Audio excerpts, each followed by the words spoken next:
Vamos agora passar para o estômago, vamos viajar pelo estômago com uma das grandes estudiosas no nosso país, com essa herança mineira do estudo da neurogastro, da parede gástrica também e, sem sombra de dúvida, a herança realmente está nela em todos os aspectos, pela simpatia e pela excelência científica. A querida Ana Flávia trouxe para todos nós uma ampla abordagem da dispepsia à gastroparesia.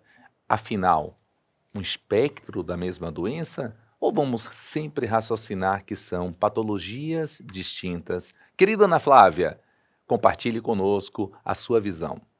Olá, pessoal. Então, no nosso Melhores do DDW, os highlights do DDW, eu vou falar sobre um tema que recentemente vem sido muito debatido e a gente teve a oportunidade de assistir algumas palestras sobre o espectro aí, dispepsia funcional e gastroparesia. São desordens distintas ou são espectros da mesma desordem? Aqui estão os meus conflitos de interesse. Bom, a gente sabe que a dispepsia funcional e a gastroparesia são distúrbios sensórios motores mais comuns do trato gastrointestinal alto. Historicamente, gastroparesia e dispepsia eram considerados transtornos completamente distintos. A gente tendo por base a dispepsia funcional sem nenhum substrato orgânico e a gastroparesia com uma alteração orgânica documentada, que era uma lentificação do tempo de esvaziamento gástrico. Nos últimos 10 anos, isso vem sendo muito questionado e vem sido proposto que a dispepsia e a gastroparesia, elas partem de um amplo e contínuo espectro de disfunções sensório-motoras gastroduodenais que compartilham não apenas sintomas semelhantes, mas também várias vias fisiopatológicas e tratamentos por vezes semelhantes. Então, a gente já começa a sobreposição entre dispepsia e gastroparesia quando a gente está falando sobre os sintomas. Por definição, dispepsia funcional, que é definida como uma síndrome pelo consenso de Roma 4, em que o paciente pode apresentar sintomas de desconforto pós-prandial, como plenitude pós-prandial e saciedade precoce, e ou dor epigástrica ou queimação epigástrica. Esses sintomas têm que estar presentes nos últimos 3 meses e tem que vir ocorrendo nos últimos 6 meses. É muito frequente também na dispepsia funcional a associação de outros sintomas, como eructação, distensão abdominal, náusea, vômito, eles podem estar presentes. A gente sabe que a prevalência da dispepsia varia um pouco entre as regiões, mas no geral ela gira em torno de 7,2%. Em relação à gastroparesia, ela é definida como um retardo no esvaziamento gástrico. Esse retardo é documentado por um tempo de esvaziamento por exames, né? Métodos adequados, e esse retardo no tempo de esvaziamento gástrico associado a náusea e vômitos, saciedade precoce ou plenitude pós-prandial, distensão abdominal e dor abdominal. A prevalência da gastroparesia é bem menor que a dispepsia, em torno de 0,3%. Então, quando a gente tem a definição, elas já estão aí se brincando, porque os sintomas são muito semelhantes. E, como eu já tinha dito anteriormente, a dispepsia, a gente não tem nenhuma evidência de alteração estrutural, e na gastroparesia, a gente tem uma evidência do retardo do esvaziamento gástrico, mas a gente não tem nenhuma obstrução mecânica para justificar esse retardo no esvaziamento. Então, em relação ao imbricamento aí, a interface entre a dispepsia funcional e a gastroparesia, a gente já começa aí com alterações em que a gente pode ter em ambos as patologias. Em um dos maiores estudos que foram feitos com os pacientes com transtorno funcional do trato gastrointestinal, esse estudo foi conduzido pelo grupo do professor Camilleri na Mayo Clinic, eles avaliaram 1.287 pacientes com sintomas funcionais do trato gastrointestinal alto, e nessa avaliação eles viram que dessa coorte de pacientes, 27% mostravam um esvaziamento gástrico alterado e 21% dos pacientes mostravam esvaziamento gástrico e acomodação gástrica alterada. E nesse grupo de pacientes, eles observaram que os pacientes que tinham um retardo no tempo de esvaziamento gástrico tinham maior frequência de náusea, vômito, desconforto abdominal, se comparados aos pacientes que não tinham retardo no esvaziamento gástrico. Esse grupo não eram pacientes que eram definidos exatamente como portadores de gastroparesia, eram pacientes com transtorno funcional, e a gente sabe que os pacientes com transtorno funcional podem ter um retardo no esvaziamento gástrico, e houve uma maior associação do retardo no esvaziamento gástrico com sintomas predominantemente de náusea, vômitos, distensão e desconforto abdominal. Esse mesmo achado foi corroborado pelo grupo do professor Jantac, na Universidade de Louvain, em que eles avaliaram 637 pacientes, e eles dividiram os pacientes com pacientes portadores de sintomas de dispepsia funcional e dividiram os pacientes com portadores de sintomas gastroparesia-like. E nesse estudo, era gastroparesia-like, eram pacientes que tinham náusea de moderada a grave e um desconforto maior, uma dispepsia com desconforto considerado de moderado a grave. Eles viram que nesses pacientes com dispepsia-like, o tempo de esvaziamento gástrico era maior também, e eles tinham mais sintomas de náusea e vômito. Esses pacientes também, eles tinham um IMC mais baixo. Entretanto, esses achados foram contrastados por esse outro estudo aqui, em que eles avaliaram 284 pacientes com gastroparesia e 113 pacientes com dispepsia funcional.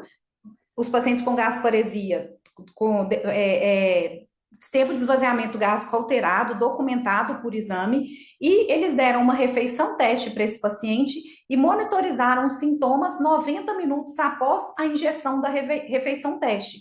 E o que eles observaram nessa coorte é que não houve diferença nenhuma na intensidade dos sintomas entre os portadores de dispepsia funcional e entre os portadores de gastroparesia. Então, de acordo com esses resultados, os sintomas não diferiam. Os pacientes portadores de gastroparesia não tinham sintomas mais intensos. Isso também foi visto num estudo recente, num centro terciário, publicado por Paris, agora em 2021, em que eles avaliaram pacientes com transtorno funcional e gastroparesia no centro de atenção terciária, e eles notaram que esses pacientes têm sintomas muito semelhantes. Nesse estudo, eles viram que não houve diferença estatisticamente significativa da náusea, dos vômitos, da dor abdominal entre os gastroparéticos e os portadores de dispepsia funcional, assim como não houve diferença significativamente estatística na intensidade dos sintomas. E nesse estudo, o que foi interessante nesse estudo é que eles mostraram que o esvaziamento gástrico, ele não é estável ao longo do tempo, e não necessariamente é o esvaziamento gástrico que a gente pode correlacionar com sintomas. Esse estudo, 249 pacientes, foram 249 pacientes, sendo que 189 com gastroparesia e 79 com dispepsia funcional. Eles foram recrutados da coorte de pacientes, 249 foram recrutados, foram acompanhados por 48 semanas. Então, os pacientes que no basal eram considerados como dispepsia funcional, não tinham tempo de esvaziamento gástrico alterado, e os outros que eram considerados como gastroparesia com tempo de esvaziamento gástrico alterado no T0. Após 48 semanas, o que eles observaram? Depois de um ano, eles repetiram o teste de esvaziamento gástrico e observaram que 42% dos pacientes que inicialmente foram considerados como portadores de gastroparesia apresentaram no final de um ano tempo de esvaziamento gástrico normal, e 37% dos pacientes que inicialmente foram diagnosticados como dispepsia funcional, que tinham tempo de esvaziamento gástrico normal, ao final de um ano apresentavam um esvaziamento gástrico alterado. E esse estudo mostrou para a gente, então, que o retardo no esvaziamento gástrico não é estático, e ele pode variar ao longo do tempo. Então, após um ano da classificação inicial, os pacientes não são distinguíveis pelas características clínicas, que os sintomas eram muito semelhantes, e nem pelas características patológicas ou pela avaliação do esvaziamento gástrico. Então, mostrando que, apesar de ter mudado o tempo de esvaziamento gástrico, os sintomas permaneceram os mesmos.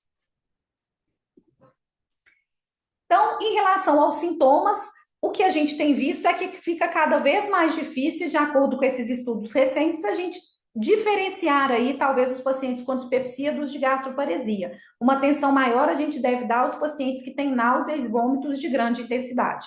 Em relação às causas, a dispepsia funcional, a gente sabe que podem ser várias causas já foram descritas, elas são muitas vezes complexas, não completamente elucidadas. Então, a gente sabe que a infecção por H. pylori pode ser uma causa, tem estudos mostrando uma predisposição genética, os estressores centrais, os fatores psicológicos. Mais recentemente, tem se dado muito atenção à inflamação do adenal como causa aí da dispepsia. E em relação, mas também a gente sabe que medicações podem levar à dispepsia, a gente tem muito bem estabelecido já a causa pós-infecciosa ou a causa idiopática, que também são causas da gastroparesia. Chamando atenção aí para medicações, ultimamente o uso de análogos de GLP-1, que vem sendo muito difundido ultimamente, vem aumentado muito o uso dos análogos de GLP-1 pelos pacientes e o uso de opioides, que são medicações que têm o potencial de serem gatilhos, tanto para dispepsia quanto para gastroparesia. Só que existem algumas outras causas de gastroparesia em que não são muito bem estabelecidas ainda para dispepsia funcional, principalmente o diabetes mellitus e causas pós-cirúrgicas, além de doenças do tecido conjuntivo, como, por exemplo, na esclerodermia. Em relação às doenças autoimunes, a gente tem tantos estudos mostrando que elas podem levar mais predisposição à dispepsia quanto à gastroparesia. Em relação à fisiopatologia de ambas as entidades, a gente também tem muita interface entre as duas fisiopatologias. Então, tanto na dispepsia funcional quanto na gastroparesia, a gente tem bem documentado que a gente tem ação de mecanismos centrais da via hormonal do eixo hipófise pituitária, no desencadeamento dos sintomas em ambas as desordens. As desordens gástricas, tanto motora, quanto de acomodação, quanto sensória, que inicialmente acreditava-se que na gastroparesia acontecia por uma diminuição das células de Cajal, foi visto na gastroparesia que havia uma diminuição das células de Cajal. Estudos recentes mostraram que na dispepsia funcional a gente também tem uma diminuição das células de Cajal, causando aí uma alteração na função motora, na acomodação gástrica. Alterações colônicas, como via fisiopatológica da gastroparesia e da dispepsia, causas genéticas, autoimunes, como eu tinha citado mais para frente. Em relação ao supercrescimento, a gente também tem ele implicado na fisiopatologia de ambas as desordens, e na gastroparesia, o que teria diferente aí, não tanto interseção, é a disfunção pilórica, mas isso não foi muito bem estudado na dispepsia funcional. E na dispepsia funcional, a fisiopatologia, e hoje muito em vogue, que tem sido muito identificado, são as alterações do adenais, a inflamação do adenal, a eosinofilia do adenal como causa da dispepsia, mas os estudos de gastroparesia sempre focaram muito no estômago, e a gente não tem tantos estudos com duodeno. Então, a gente também tem aí grandes interseções entre as fisiopatologias e alterações que são mais documentadas em uma ou outra patologia, não necessariamente foram tão bem estudadas nas outras desordens. E em relação à resposta ao tratamento das desordens, se a gente, através da resposta ao tratamento, a gente consegue diferenciar entre uma e outra, a gente tem alguns estudos aí que podem nos ajudar. Esses estudos que foram feitos pelo grupo do professor Tyler, eles avaliaram 282 pacientes com dispepsia funcional, eles foram randomizados para receber placebo, amitriptilina ou escitalopram. E no final de 10 semanas, eles viram que os pacientes que receberam amitriptilina, eles tiveram uma melhora dos sintomas em relação ao grupo placebo, em relação ao grupo que recebeu o escitalopram. E quando eles foram dividir, eles viram que os pacientes que tiveram uma melhor resposta ao tricíclico foram pacientes que tinham dor predominante e tinha um tempo de esvaziamento gástrico normal. Então, será que os pacientes com gastroparesia com tempo de esvaziamento gástrico não respondem aos neuromoduladores? Esse outro estudo mostrou justamente o contrário. Foi um estudo de coorte observacional de 167 pacientes com suspeita de gastroparesia, que eles realizaram uma cintilografia de esvaziamento gástrico basal e fizeram um follow-up longitudinal por 6 meses, e a dor não diferiu entre os pacientes que tinham tempo de esvaziamento gástrico normal com os pacientes que tinham tempo de esvaziamento gástrico alterado. Ao final de 6 meses, não houve diferença significativamente estatística na dor. Então, a dor, o que esse estudo mostrou para a gente é que a dor ela não se correlaciona com o esvaziamento gástrico. Talvez a via fisiopatológica da dor, tanto na dispepsia quanto na gastroparesia, não passa aí pelo esvaziamento gástrico. E esse mesmo estudo mostrou exatamente isso, que a gente deve embasar no complexo de sintomas para guiar o tratamento, não necessariamente em exames objetivos. Então, eles viram que os pacientes que tinham predominantemente dor abdominal tiveram uma melhor resposta aos neuromoduladores. Quando o complexo de sintomas predominante era mais de empachamento, plenitude, saciedade precoce, os pacientes que usaram uma associação aí de procinéticos e neuromoduladores tiveram uma melhor resposta, assim como os pacientes com náusea e vômitos, quando usavam procinéticos, associados ou não a neuromoduladores, eles tinham uma melhor resposta. Então, também no tratamento, muitas vezes, fica difícil da gente diferenciar as duas patologias. Eles têm muitos tratamentos que podem ser usados em comuns.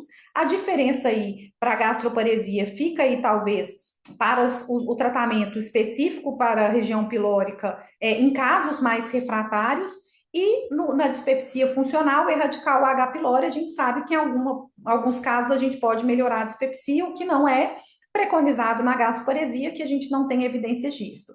Então, diante de todos esses dados, diante de todas essas interseções entre a dispepsia, entre a gastroparesia, tanto de sintomas quanto de causas, fisiopatologia e respostas ao tratamento, é que se tem criado aí uma ideia de que elas são transtornos do mesmo espectro.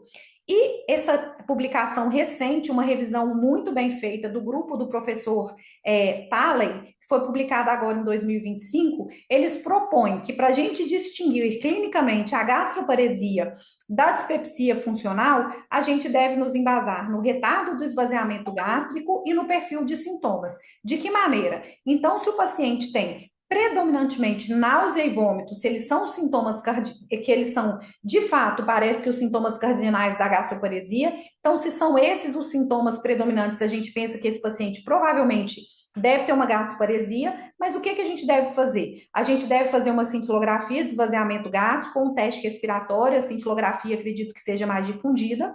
Se ela confirma um retardo no esvaziamento gástrico e, ao longo do acompanhamento, depois de um ano, a gente repete essa cintilografia e ela persiste com retardo no esvaziamento gástrico, então a gente tem fortemente sugestivo de que esse paciente é portador de gastroparesia. Se ao longo do acompanhamento, num segundo momento, a gente repete o tempo de esvaziamento gástrico e a gente tem uma normalização, então a gente pode falar que esse paciente é portador de dispepsia funcional. Então, náuseas e vômitos como sintomas principais e retardo no esvaziamento gástrico que persiste por mais de 12 meses. Esse retardo no esvaziamento gástrico, a gente documentando através de um teste objetivo, é que assim a gente tem um diagnóstico mais consistente com gastroparesia, mesmo que esse paciente tenha preenchido os critérios de Roma 4 para a dispepsia funcional. Então, para concluir, a gente pode hoje, à luz dos conhecimentos atuais, à luz dos estudos atuais, falar que provavelmente a dispepsia e a gastroparesia são estão no espectro das disfunções cessórias motoras gastroduodenais. Os sintomas, eles podem ocorrer tanto em pacientes com esvaziamento gástrico acelerado, quanto pacientes com um retardo grave no esvaziamento gástrico, e o envolvimento e a gravidade dos diversos fatores fisiopatológicos provavelmente influencia onde que o paciente se encontra, em qual espectro esse paciente se encontra, e a gente deve cada vez mais focar no complexo sintomático predominante do paciente. Então, a gente deve pensar que a gente vai tratar o complexo sintomático do paciente independente do teste objetivo de retardo ou não do esvaziamento gástrico. Então, como mensagens para casa, a gente deve sempre pensar no perfil clínico multidimensional do paciente, a gente deve dar um diagnóstico categórico baseado aí em critérios baseados em sintomas, sempre avaliar quais são os modificadores clínicos, se esse paciente tem outros diagnósticos ou outros sintomas que contribuem, a história clínica, os sinais clínicos, o tanto que esses sintomas impactam na atividades diárias desse paciente, se existem alguns modificadores psicossociais, como, por exemplo, ansiedade, depressão, abuso, e, por fim, avaliar os modificadores fisiológicos da função e biomarcadores através dos testes objetivos. Náusea e vômito, então, são sintomas cardinais de gastroparesia. A gravidade dos sintomas e o status nutricional podem nos ajudar na decisão de testar ou não o paciente. Quando a gente optar por testar o tempo de esvaziamento gástrico, o ideal é que seja através de protocolos adequados. Devemos ter uma interpretação cautelosa da relevância clínica do retardo no tempo de esvaziamento gástrico e devemos tratar o indivíduo com transtorno e não o diagnóstico gastroenterológico do paciente. Muito obrigada. Claro, já estamos aqui com a Ana Flávia. Queria a percepção de vocês. Lá se trabalhou muito, com muitas aulas de dispepsia e gastroparesia. O que vocês observaram nisso daí, apesar das poucas drogas que nós tivemos de novidades? Quem poderia começar?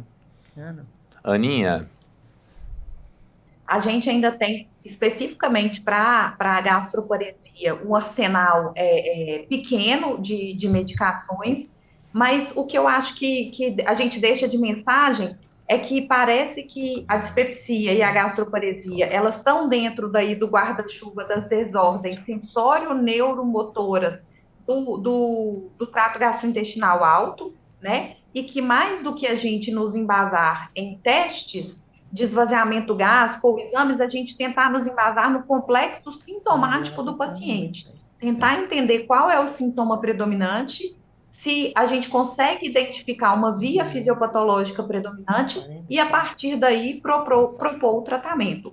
Mas de medicação efetiva para gastroparesia, né, Fábio? Inclusive foi apresentado no DDW o último consenso de gastroparesia. O que a gente tem, assim, estabelecido é a metoclopramida. Nos Estados Unidos, eles não têm outras medicações, mas eles colocam que a domperidona pode ser, sim, uma opção, apesar de não liberada lá. A gente tem a domperidona em outros locais, como aqui no Brasil, e a prucaloprida, que também é um procinético, pode ser considerada, principalmente em pacientes que também têm constipação associada aí à gastroparesia. Vocês, o que vocês têm de percepção, o que vocês tiveram de olhar para a dispepsia?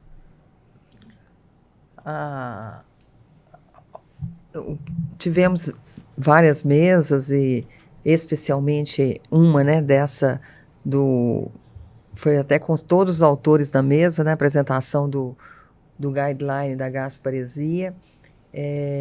Depois tivemos uma mesa com esse tema, gastroparesia e dispepsia, nessa comparação aí até da fisiopatologia tão comum em alguns aspectos e tão distinta em outros, né?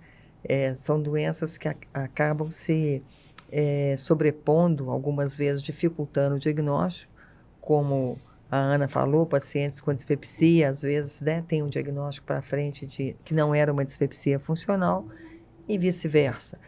É claro que tem alguns fatores de alarme, digamos assim, que falam muito mais a favor de uma doença de impacto muito maior na motilidade. O sintoma principal é náusea e vômito, né? Acompanha outros sintomas dispépticos, mas basicamente o mais importante é a náusea, o vômito, a digestão lenta. E o dispéptico, muitas vezes, ele tem esse padrão de subtipo dispepsia pós-prandial, né?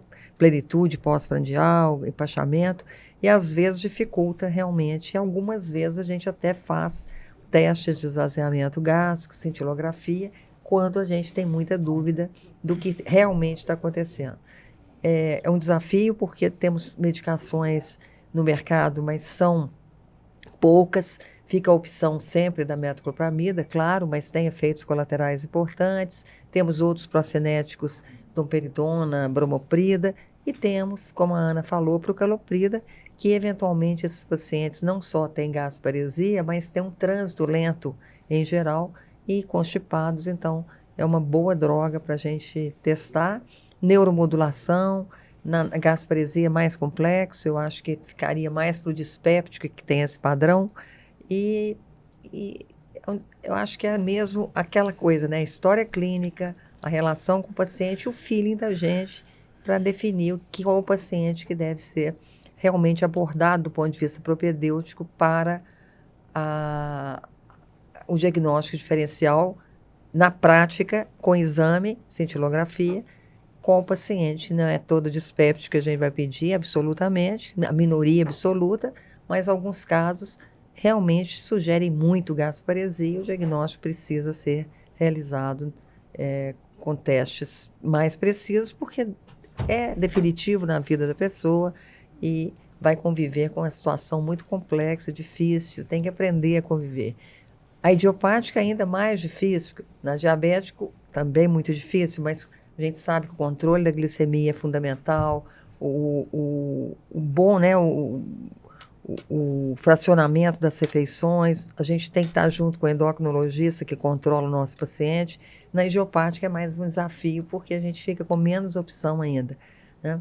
E naquele trabalho que a gente apresentou, foram, lá da Bélgica, foram 11 anos de acompanhamento, a média de 38 anos, são, né, 85% mulheres muito jovens, 38 anos de média, e todas elas excluiu diabetes naquele trabalho, então era só gasparesia idiopática.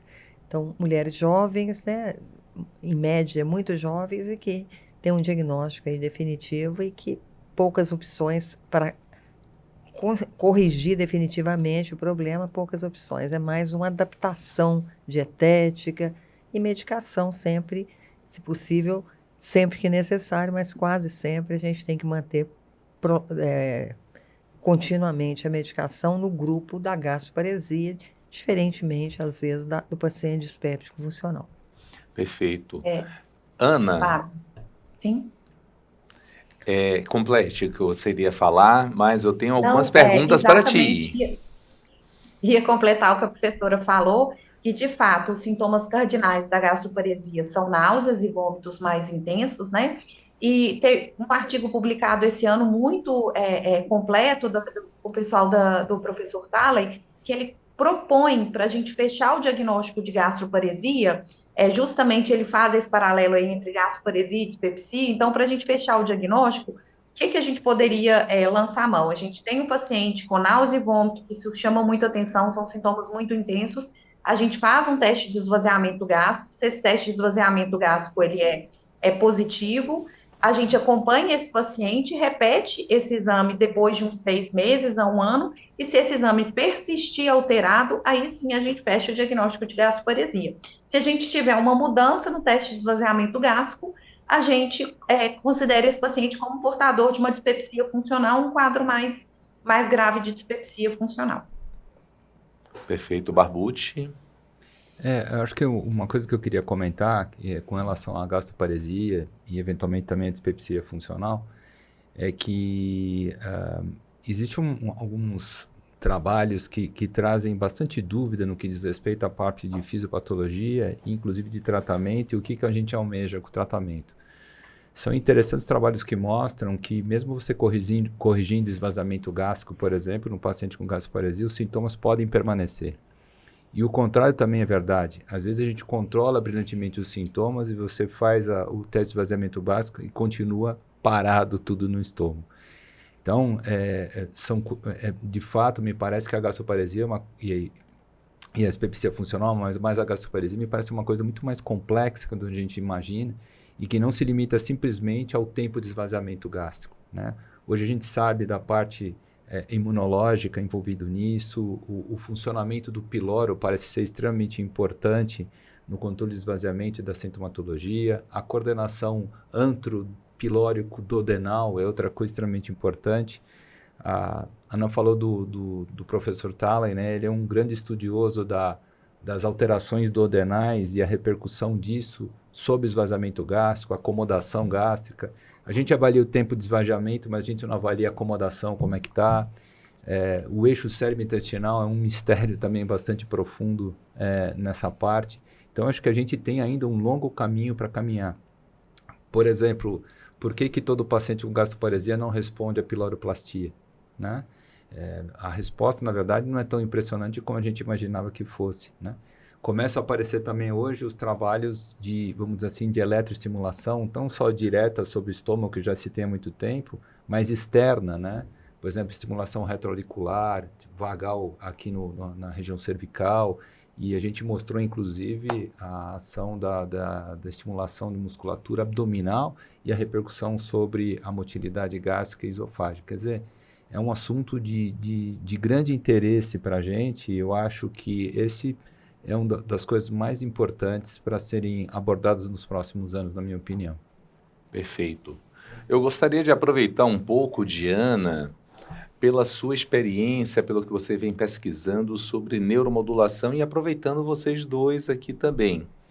Ana, o que você teve de percepção, de visão lá no DDW, do que há de mais moderno, o que é de realmente para confirmar o que nós já aplicamos na prática do dia a dia, na neuromodulação desse paciente tão complexo, como o Barbucci falou, do eixo cérebro-intestino, relacionado à dispepsia e gastroparesia? A gente já tem muito bem estabelecido o uso dos neuromoduladores nos transtornos, nas desordens do eixo cérebro-intestino. Eu acho que isso não é mais assim, novidade, né? E é importante a gente tentar, não necessariamente eles são usados como primeira linha, né? Mas a gente tentar entender, como eu falei, se tem mais na frente, o complexo sintomático daquele paciente. Então, em todos os transtornos do eixo cérebro-intestino, inclusive na gastroparesia, que os 3 principais sintomas da gastroparesia são náusea, vômito e dor abdominal.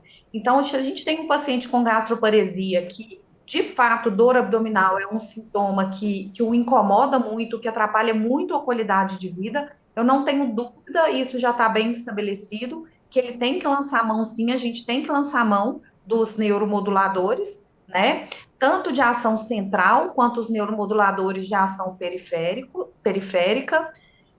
E no caso da gastroparesia, o que a gente vai tentar evitar, às vezes, um pouco, são os tricíclicos, que a gente sabe que eles podem levar um retardo no tempo de trânsito, e isso pode impactar nos sintomas. Mas, principalmente nos pacientes que têm aí dor como uma característica, a gente tem que lançar mão dos neuromoduladores, sim.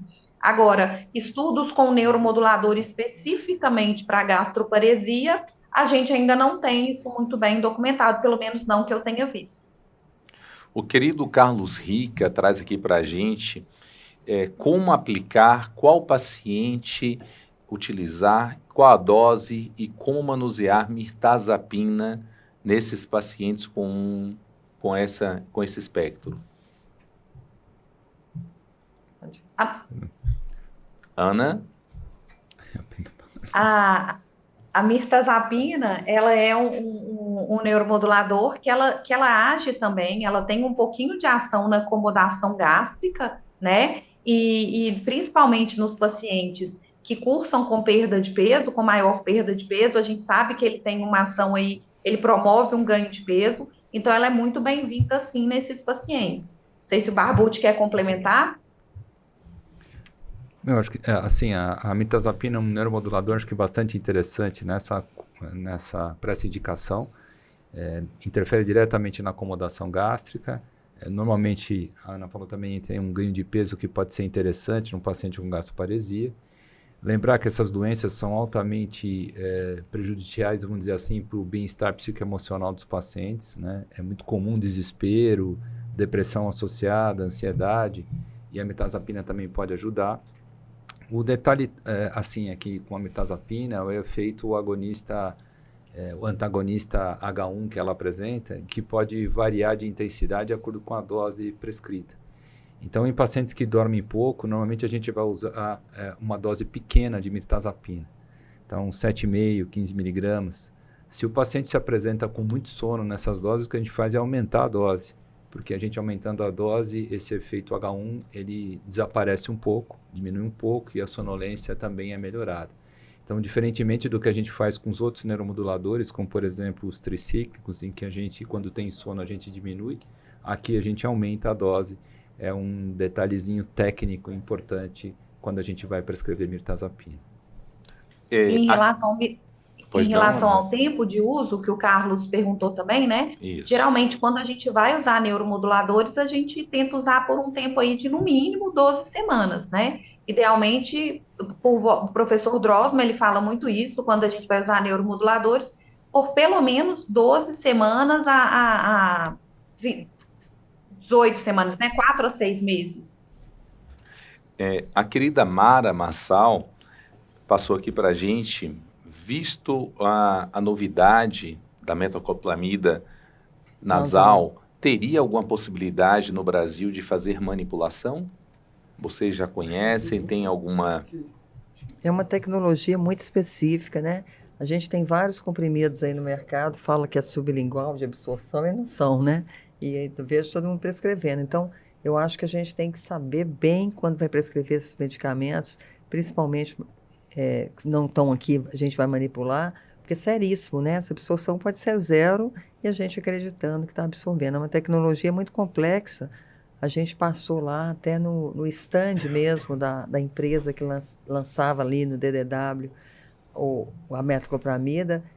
Foi muito sucesso lá, mas assim, é uma tecnologia que a gente não pode aqui reproduzir por enquanto de jeito nenhum. Vai chegar. Só completando, teve um grupo da Holanda que fez um trabalho muito sério, que 11 centros holandeses, e envolvendo 100 pacientes com dispepsia funcional, e avaliaram a nortriptilina em 3 doses, 25, 50 e 75 miligramas, e muito avaliaram pelo citocroma os metabolizadores rápidos, lentos e intermediários, através do citocroma P450, um subtipo, e eles observaram que nos metabolizadores mais lentos a gente pode ter um efeito, especialmente na dor epigástrica. Mas no final do estudo, foi um estudo que envolveu 11 centros na Holanda, eles acharam que a diferença não justificava usar, por exemplo, que a Ana falou, né, tricíclicos na dispepsia. Esse trabalho foi apresentado oral lá no DDW. Só uma coisa interessante, nesses pacientes assim com gastroparesia, em que a gente precisa usar, às vezes, muito neuromodulador e antieméticos, etc., para a gente limitar ou tentar minimizar os efeitos adversos, uma coisa interessante que a gente pode ter é a farmacogenética dos pacientes. Isso nos ajuda muito a escolher o neuromodulador mais adequado, né, baseado em minimizar os efeitos adversos, né? Porque normalmente são pacientes que acabam tendo que usar a longo prazo mesmo, não só pelo efeito neuromodulador, mas porque a doença é uma doença de caráter crônico, né? E que normalmente necessita, então, de um tratamento mais prolongado.